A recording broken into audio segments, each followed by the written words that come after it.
Hi, Barbara. I'm so glad to have you on our live. It's actually not live, but getting recorded, and because of technical issues. But I'm glad we'll be able to share this in my group. And I'm just so looking forward chatting to you about stress and time management and sleep. But I'd love to know you a bit more. I know that you've been for over 20 years, you worked in industries like film, hospitality, management, and where you grown in your expertise, how to manage time, how to manage stress. And always when I hear you or read your blogs, I think, oh, that's a good tip to try. Last one I tried about the email. So that's what I found really helpful. So tell us a bit about yourself and how did you start working in stress and time management? Thanks, Lana. It's a interesting story, I guess. I actually worked in the film, as you mentioned. I worked in film and television. I worked in hospitality. I worked in marketing, and I got to a point in my life where I was doing a lot of personal development, personal growth, and I recognized that the film industry was not.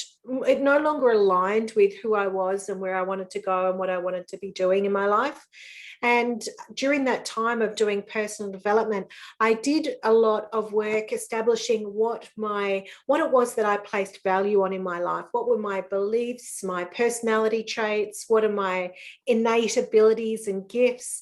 And through that process, I established that one of those highest value points was being organized and making sense of things and making order out of chaos.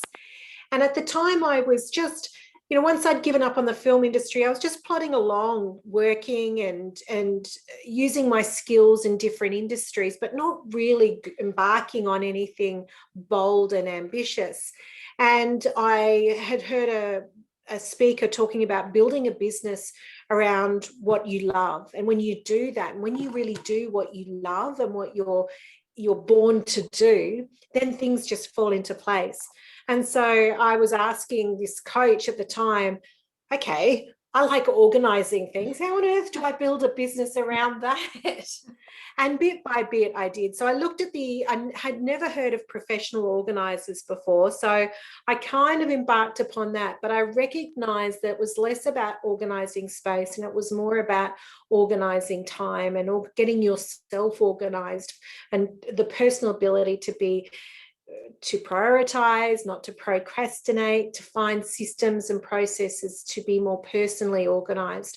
So I pursued that and things did really start to fall into place very quickly for me. But through that process, very early on, within a couple of years of starting my business, I recognized that a common thread for a lot of people I was working with was stress. For a lot of people, they couldn't start to approach their time management until they had dealt with their stress. And I discovered that stress and time management very much go hand in hand. When you're stressed, you can't manage your time. And when you can't manage your time, you become stressed. So it's not uncommon for me to take one or other approach when I'm working with people now. So that's how I got to this place. Amazing. Yeah. You mentioned about that stress and time management. It just kind of goes hand in hand sometimes. And what do you find it's more that women need to address more, managing their time or stress? Or how would you work with someone who could have a lot of stress and issues with managing their time? Like which ones are you saying, which one's more important? Is that what you're Yeah. asking me? Or Or how how do would you you manage both? start with, how would you start working with someone who is dealing, Got it. Yeah. So one of the first things that I do is, it sounds a little flaky, but it's about stopping and pulling back and practicing some mindfulness techniques, which is really about mapping out where things are at rather than just going headfirst and diving in, trying to resolve the problems, is actually stopping and identifying what's the status of things, what's the focus, where are things are positioned in my world, and what's the approach that I need to take. And that's probably the first thing that I do is let's just stop and take stock. Yeah, let's look at the status of things. And just in doing that is immensely useful to be able to go to work out what's important, or what's in the big scheme, in the big picture, what's important and where does the focus need to be.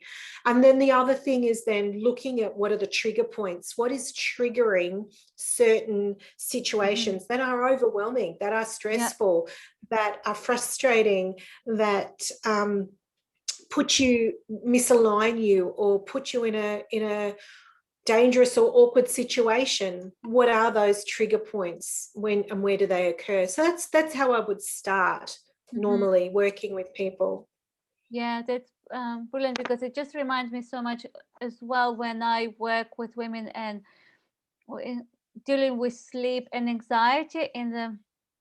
Quite often you have to also realize what it's usually goes hand in hand, and sometimes if you don't deal with one, then you're struggling with the other. If you don't deal with anxiety, then you can't sleep, and if you don't sleep, then you get worse anxiety. So it's always like, let's stop and see what is causing anxiety, and then how we deal with both, and sleep and anxiety. So it just reminds me so much, like with the time and stress, managing them both, but also kind of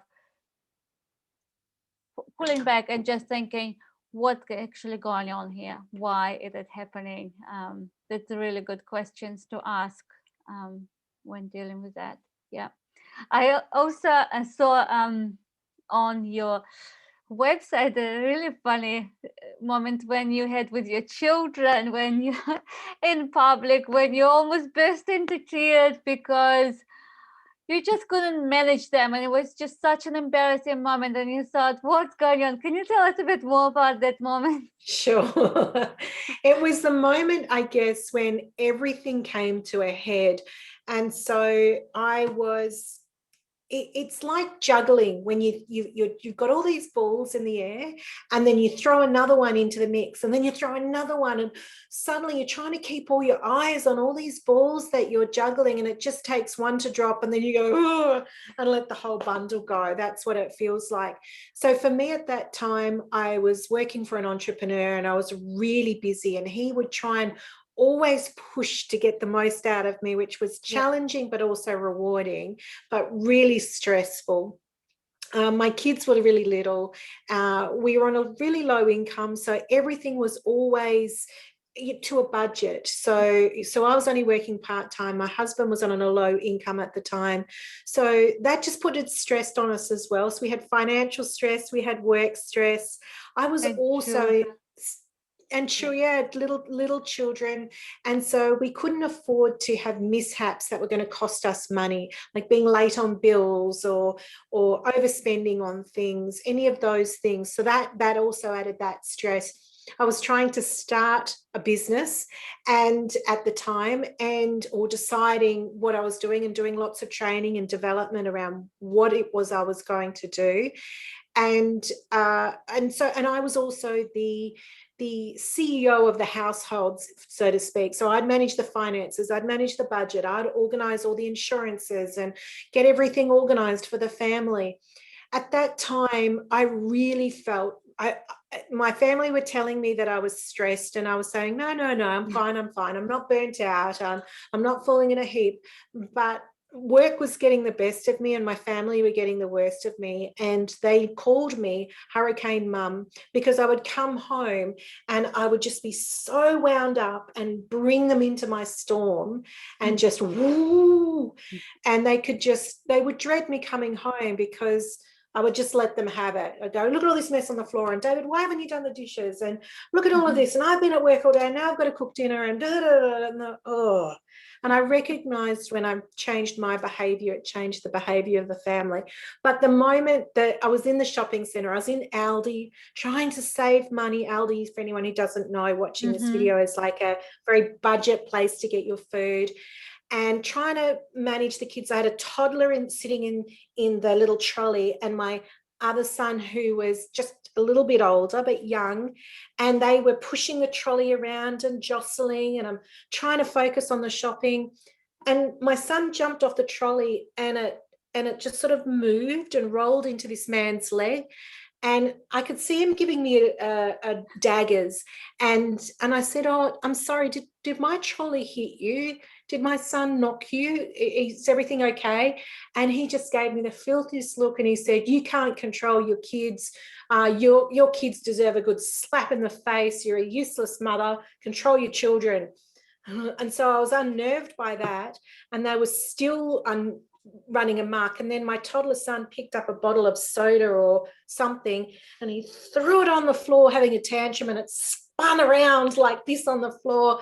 And that's when I just heard, that's it. But I can't do this. I can't function as a parent. I can't organize myself. I'm stressed at work. It's all too much. Yeah, that was where it hit. Absolute rock bottom for me. Yeah, and and then when you realize there's so many things need to be changed, there's something so wrong, the way kind of I operate, or and it's like, yeah. I think it was having the public, I already felt lousy in myself, but then having a public person publicly say to a stranger, say to me, you're hopeless, and criticize just one area of my life that I was trying to have in control, because I was trying to control every area of my life. It was enough to send me over. Yeah. Yeah. It's a good reminder. And we need help quite often to manage our stress and time management. The question I was going to ask you, we talk, my women, we talk a lot about sleep, and they want to sleep well, and stress, it quite often comes number one, why they can't sleep. So why do you think that because when we are stressed, we can't sleep? Because it comes down to that primal response, the fight or flight response, in that when we, as a species, as an animal species, for us to survive in our pack, we need to look out for threats. We need to see if there is a fire or a predator that's going to jump out of the bush and eat us. So we need to be on guard in order to stay alive. That's an animal response that we have. And for the primal part of our brain that responds to those threats is still very primal. It's not the higher functioning part of our brain. And so what happens is that it's called the amygdala in the brain. And if we have a threat to our well-being, the amygdala will fire off. So a threat to our well-being today in the modern world will be a flat tire on the freeway, losing our purse or our wallet, not being able to connect to the internet when we desperately need to, your toddler throwing a bottle of soda on the floor and you're going to be criticized publicly. They are all threats to our well-being. And so what happens is the amygdala sends out hormones that are designed for us to respond in those threatening situations, like if we were going to run from a predator. So it's pumping hormones into our system to make sure we stay alert, that our muscles are going to function, that we can run or that we can fight. And everything that we don't need to work in that time is going to shut down. If we're fighting a predator, we don't need to digest food, we don't need to reproduce, and we don't need to sleep. So the problem is, in terms of stress, is that it's just little pumps of cortisol that come into our system throughout the day. And if our brain does not recognize there are no more threats anymore, there are no threats, you are safe, you are in your cave, nothing's going to get you or eat you, that's when the amygdala will stop firing out those hormones. But if there's a constant flood of that stress hormone in our system, then it's harder for us to sleep. We're in that constant battle mode, even when we're sleeping. And a telltale sign is to wake up feeling tired, like you're not fully rested. Yeah, it's interesting. Even I find working with women who find it hard to fall asleep and sleep through the night because of stress, and sometimes because they live for so long with stress. Now sometimes even they don't realize where it comes from. It just kind of, they know it just sits there like anxiety, stress, but why, where does it come from? Because it's been all the time being high on cortisol, and not learning to kind of realize kind of that's where it comes from, that's how I feel because I was thinking or stressed about that thing. So if you don't do kind of your work, recognizing where it comes from, why do you feel like that, then it's really hard then to put some strategies into place if you haven't learned to identify that where it comes from and what it is. Yeah. Yeah, it's a key point, is to, and that's the work that I do with people, is to identify those triggers. And the trap that we all experience in this modern world is what I call the benchmark of tolerable stress. So what's normal and okay and acceptable might sit down here, but it creeps up. That it's like a tide mark that creeps up. And so suddenly the benchmark of what's normal to us, of a stress level, is way up here, because it's like that all the time. The Yep. benchmark of acceptable stress suddenly rises. So when people say that they don't know where the stress is coming from or what's triggering them, I suspect quite often that tidal mark of acceptable stress has risen because they're always stressed and operating at that high level all the time. They don't know. There's no tip of the scale. There's no needle moving because the needle's going Barometer saying like yes, this all the yes, yeah, time. Yeah. yes. Actually, I just thought of this example that I use it quite often, and I thought it was just so helpful to show the level of stress you can tolerate. Like if you show half a glass of water, and you would say how heavy it is, or how long you can hold it. And like if you hold it only for a short period of times, that's fine. But if you hold that, even the same half a glass, for a very long time, that's very tiring, that your hand starts really sore, because it's just you're holding it for a very long time, even it doesn't seem too much, but because you are holding it for a long time. The same with the stress. If you're carrying the stress for a long time, just wears you all your systems, affect impacts your sleep, and the whole, yeah, mental health, our relationships and everything. So just as you're saying, because if you're carrying on for a long time with stress, that it's plays detrimental I impact. know for me too, I know a telltale sign of when I'm stressed or my workload is stressing me is when I'm dreaming that I'm working. When I start to do that, that's a real flag for me that Mm-hmm. that I'm stressed. Because the other thing too is that when I dream that I'm working, can you imagine? It's like I get up and go, "Oh, I've just done 8 hours of work. Wow." That's what it feels Yeah, like. I haven't had a break from it. My brain is still processing and working in a yeah, time when it should be downloading and exploring and fighting demons. And yeah. yeah, and resting it. Yeah. Mm. Um. So yes, I'd love to hear some of your amazing tips on busy women, how to manage. Maybe let's have a look about first how to manage their time, and then maybe how to manage and minimize their stress. So most women, obviously, as we're just talking, you've got children, you've got busy work, you've got other responsibilities, and managing their time is sometimes it's very hard. Yeah, it is. I think when you've got, when it becomes more challenging is when you've got so many different things to deal with, having to switch between them all the time. That can be when it gets, I think it's most challenging. You know, switching from a job, switching to parenting, or if you've got aged parents, or you've got a side job and your business, or just switching from all of those things. And typically, in terms of time management, that's what I find is that people are dividing themselves. It's like the saying, spreading yourself too thin. But I'll ask people, it's an interesting exercise, and I challenge you and all of your members to do this, is to go stop and take stock of how many email accounts do you have? So how many do you have at home? How many do you have at work that you have to monitor? How many phones do you have to answer? Do you have a landline? Do you have a mobile? Some people have two mobiles, one for home and one for work.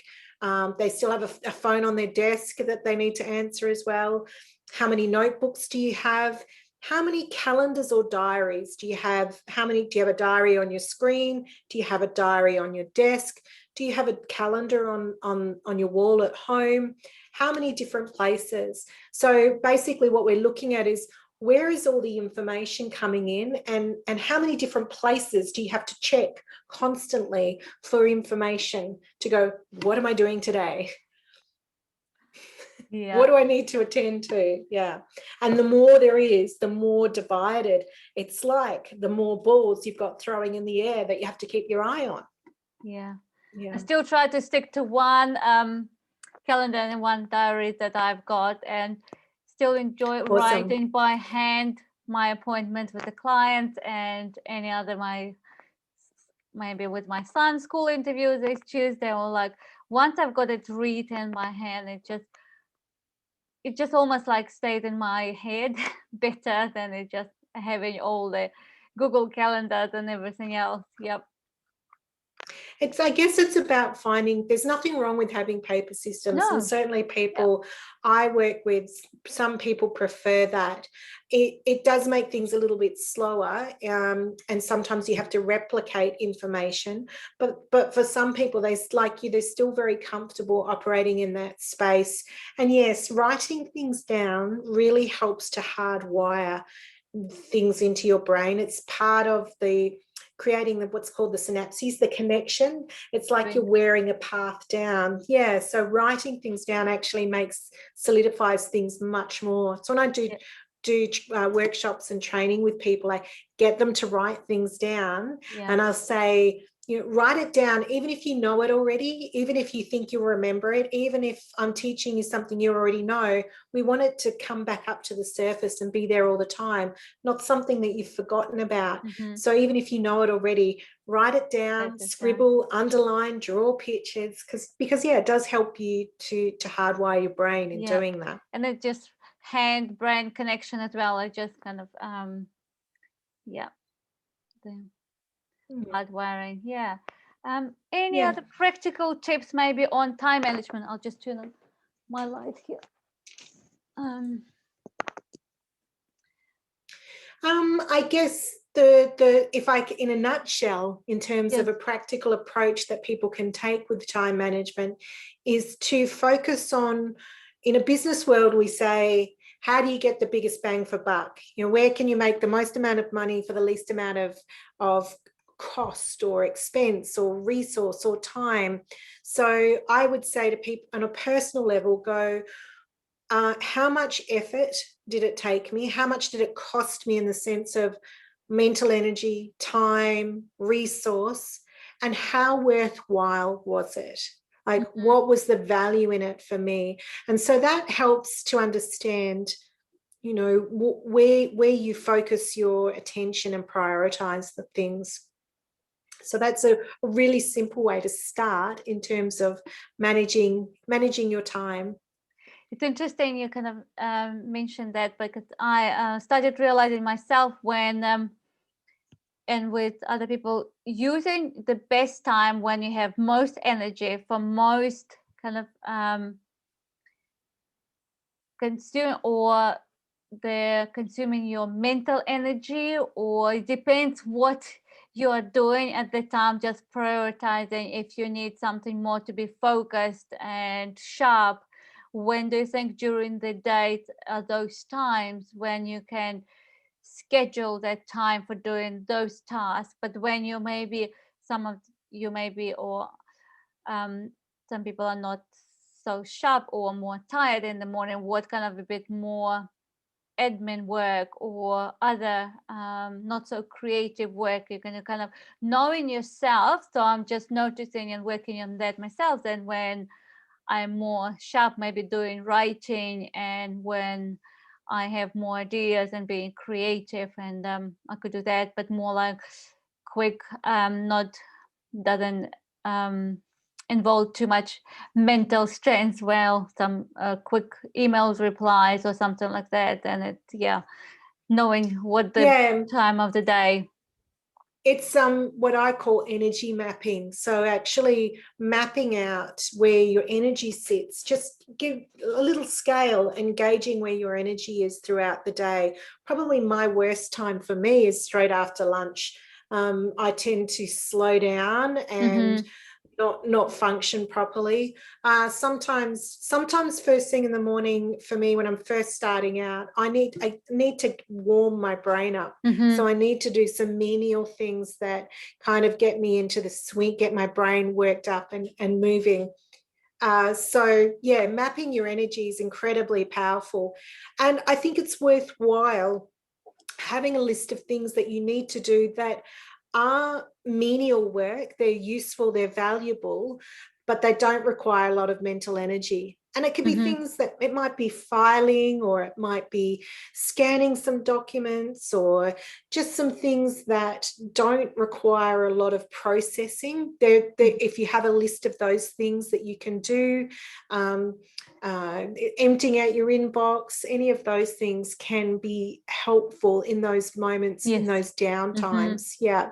The interesting thing is people often make the mistake of going, when they've got really powerful brain energy, that's when they need to be focusing on the really important things in their business. But in actual fact, when you've got when you're really on fire and got really sharp brain energy, that's when you should be working on the really difficult things, the Mm-hmm. things that need your brain to process them, that really Yeah. need to be nutted out. That's prime quality thinking time. So you need that for Mm-hmm. your hardest problem. Yeah. Yeah. Problem solving. Brilliant. Yep. I like that.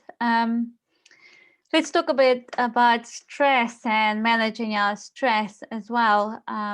What's some of the tips your go tips that you will suggest, even without knowing personal situations? Quite often, once you know a bit more the background, why there is stress and how to deal with that, then easier to deal. And quite often I say just brainstorming, what can you do about that, the situation, what is making you stressed, things that you can do, that you can just work out the solution. But what you can't do is just learning to leave things and not preoccupy yourself with them. But quite often we are so focused on what things that we can't do that that's when stress levels go high.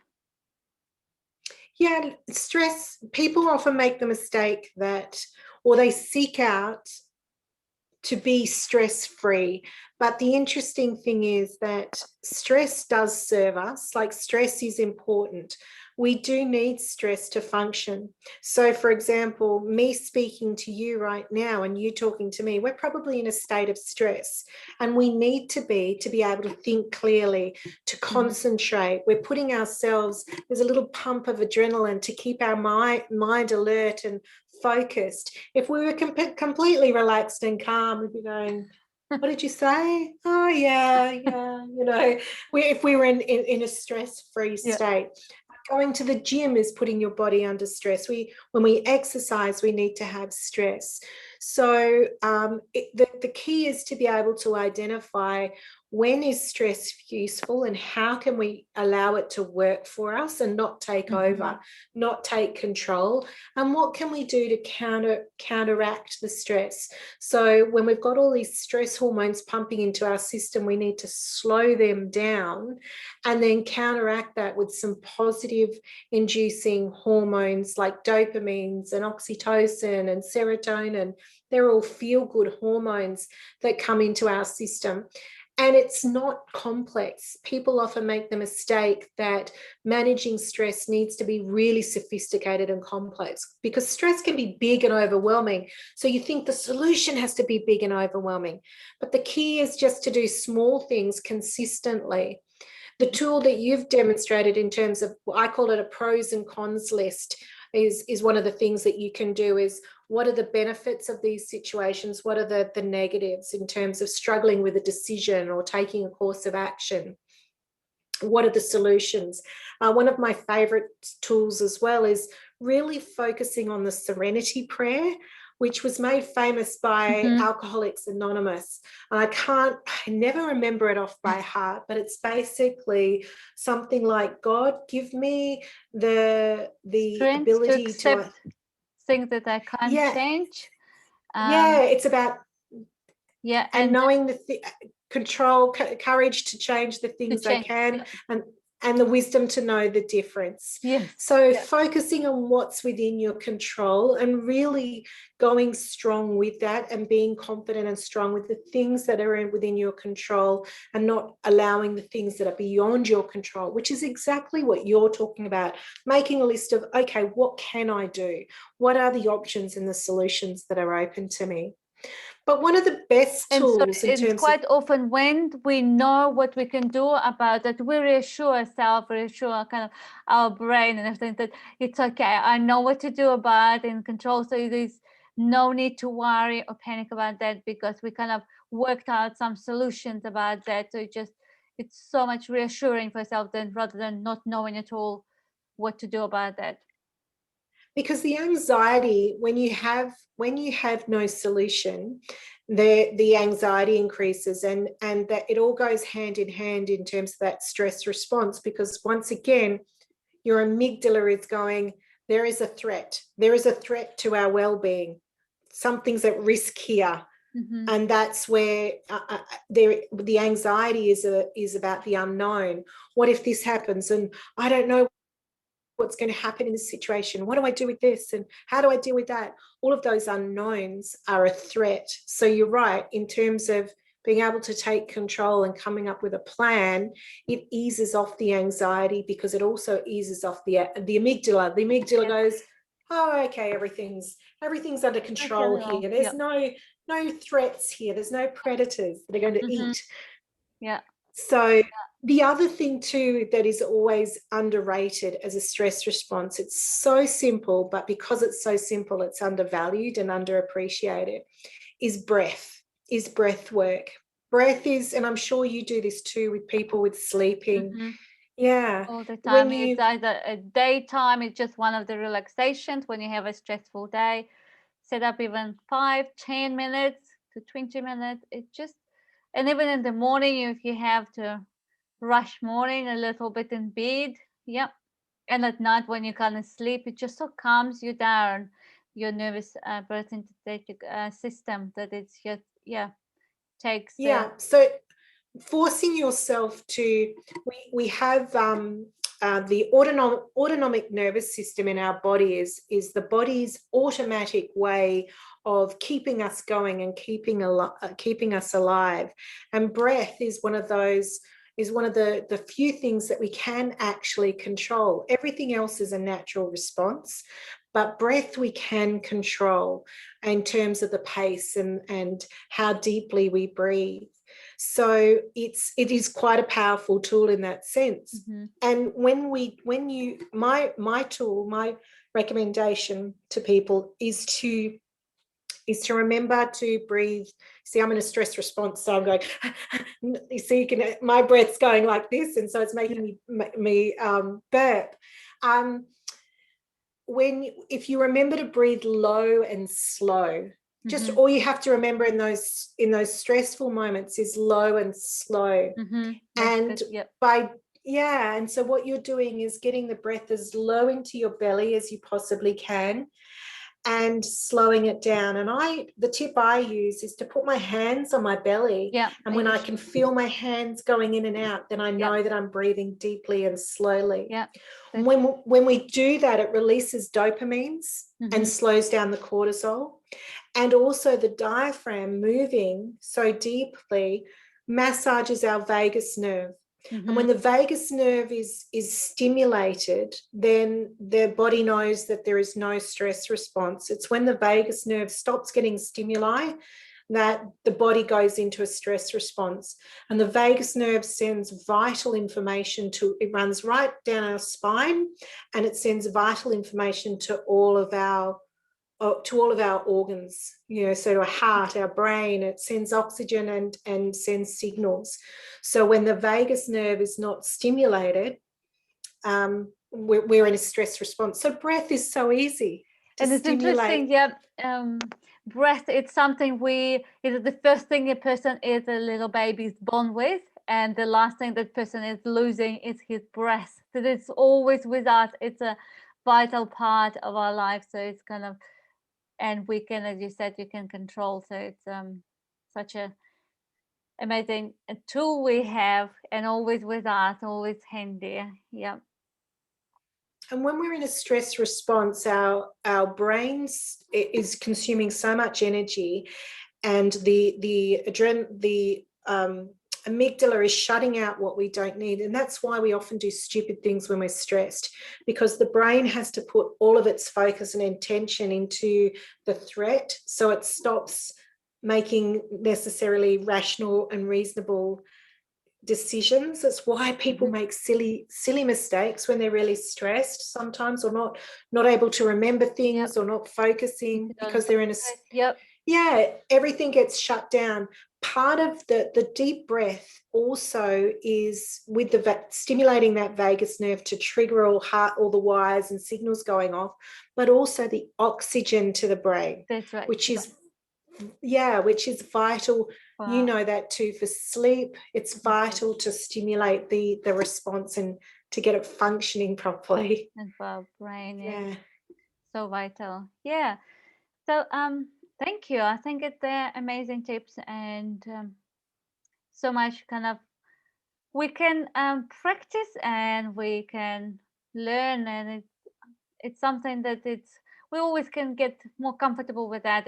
You never kind of reach to the point and think, oh, there's nothing else I probably can worry about or get stressed about. It's just something always we can work on, and different stages of life bring different stresses or different factors that can bring stress. But I like also we watched you recommended watching that TED talk that making stress as your friend. So when you look at stress from a positive perspective, that it can be your friend and it can help you actually, then it's that perspective even already makes such a huge change to your brain and to your organs and supply of your oxygen and everything. Yeah, that was Kelly McGonigal TED talk, Make Stress Your Friend. And that's all that research that's done to show that changing the way you think about stress changes the way your body responds and puts you into a different state. So rather than being fearful and anxious, it puts you into a state of, your body actually goes into a state of courage and joy, like your blood vessels change, your heart, the hormones change, everything changes just by changing the way you think. Yeah. I mean, our thoughts are so powerful. I realize, when I work with women, I realize how important it's just, especially for sleep, changing the way you think and reshaping your thinking. And Yes. So thank you, Barbara. I think it was amazing just hearing your story, but also all these very practical tips how to manage time and manage stress. And if people want to reach you, how can they find you? So you can, if you can find me on LinkedIn or Facebook, Barbara Clifford, but otherwise you can go to my website, timetamer.com.au. There's lots of resources and information on there as well.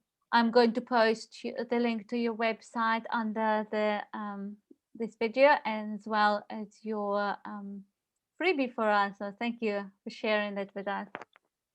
My pleasure. All right. See you. Thank you. Thanks, Lana.